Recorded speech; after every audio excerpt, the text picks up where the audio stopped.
Hi, you're with the Cruise Book Club, and we're here at the Dandelion, which is 124 South E2 Street in Philadelphia. And we're here with Lisa Tucker and Lynn Johnson, and we're here to discuss their debut novel, Lady Undertaker. And ladies, could you just start by telling us about yourself? Okay, we are both lifelong Philadelphians. We're graduates. She's a graduate of Baldwin. She's a snotty prep school girl, and I'm not. But she's a graduate of Drew University. I'm a graduate of Villanova University, and we are novel writers. Okay. We're both licensed funeral directors. We used to own a catering company and an event planning business along with that. So we're very, very busy, and this is a labor of love for us. Okay. And when did you guys realize that you were into writing? It's funny. It kind of came to us separately. We didn't know that the other had an interest in it, and we started writing maybe about 3.5 years ago. Lisa's always written. From high school, she had a lot of stories that she told me about, of writing vignettes and things like that. I always journal, so just collectively we kind of came together. The interesting thing is, I always say this book was born out of the recession, so there's a lot of things that came out of the recession, but one great thing is Lady Undertaker. We couldn't be in Nordstrom's as much as we wanted to be, so we found ourselves kind of writing and comparing notes, and it just got good to us. We began putting together some of the characters. So it's been fun. A real journey. And what inspired you to come together and write a book? I think we were both creative. We wanted something to put our creativity into. We also felt like a lot of people don't know a lot about what we do, as funeral directors, and they also don't know how many women are funeral directors now. So we have that we wanted to kind of tell a story, but we didn't tell it fictionalized because we wanted it juicy and we wanted people to want to read it, but we also wanted you to know kind of what we do and trying to take away some of that shroud of mystery about service.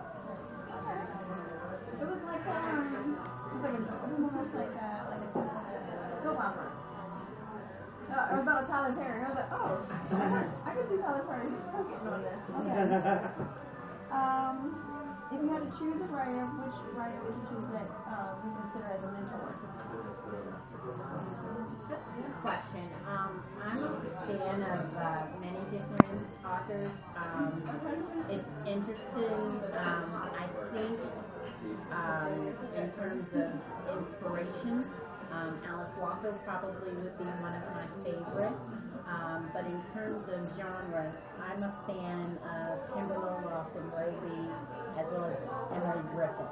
And I like their styles. I like how they include the characters. And the thing about writing is really having them in your head all the time.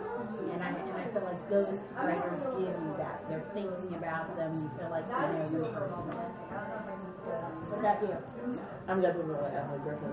She is probably still right now one of my favorite authors, especially like a new author. I mean, there are lots of tried and true favorites, but she has not penned a book yet that I didn't love, and that's something that I do. I'm an avid reader, so she's my girl. I aspire to meet her. Oh, okay. Speaking of which, I noticed that the characters in your book, they actually came to life. I knew who Casey was, I could see Casey, and Casey was different from Cindy. And I like how you guys separate them too, but as the story progresses, you see the characterization, you see them developing, finding themselves. Oh, thank you. And develop it throughout the story. Okay. And I really enjoyed that. And also, I'm not the other fish cake. Who's the other fish cake? I got the dialogue. Okay. It was Sherry Spike?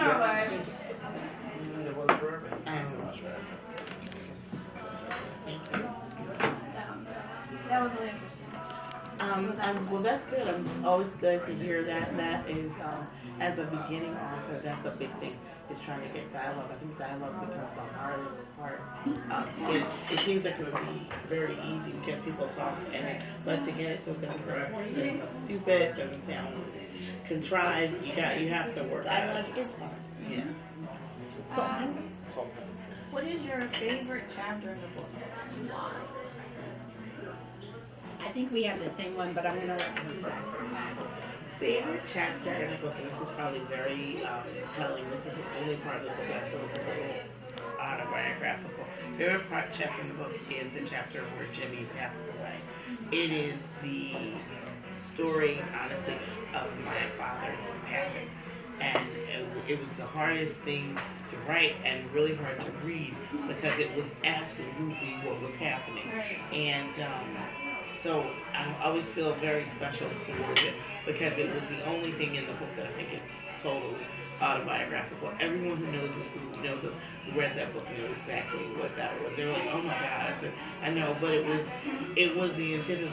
He was a funeral director. It happened suddenly.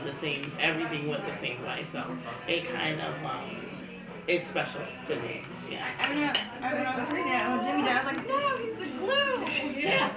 What are we gonna do? Yeah, that's the way we felt too. So. But it's interesting. The way we approached building the characters was very methodical. I think that was going to be one of my questions. How do you? We did storyboards on all of our characters, and just like a paper, first draft, second draft, third draft. Yeah. Excuse me. Storyboard meaning you list the characters' traits, then events.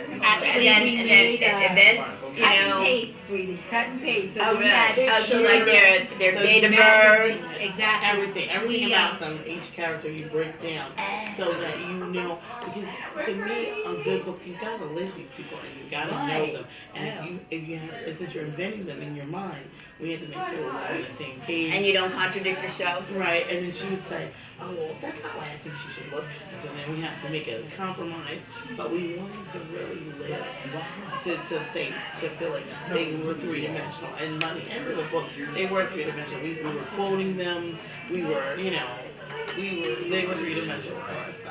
Even if you didn't go into their own particular backstory, did you have a backstory for them? Everybody had their own backstory. Exactly. Oh my God, like it's interesting. We didn't really, and maybe it's just a debut novel, but we really took the time to flesh them all out.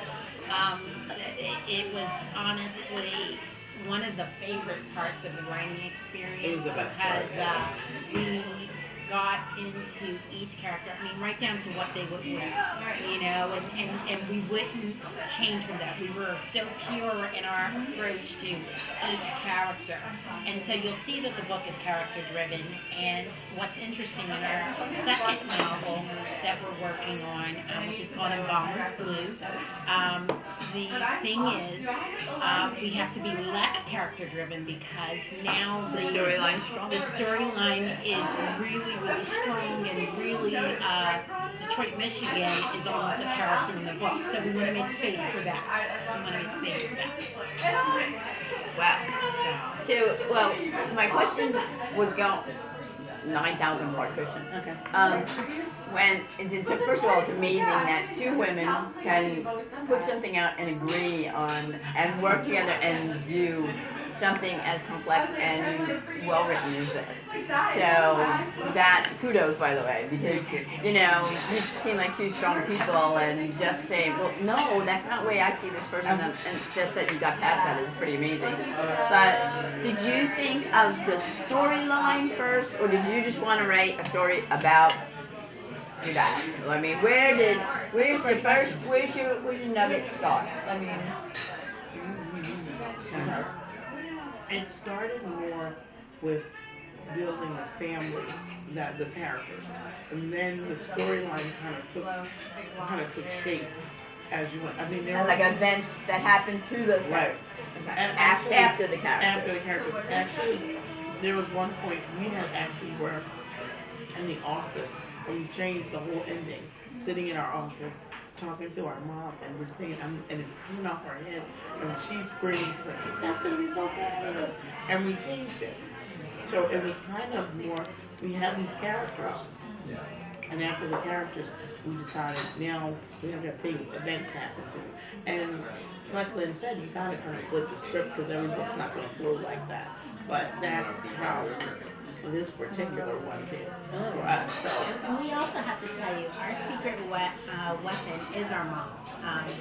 She is a funeral director as well. We spend 8 to 12 hours a day with her.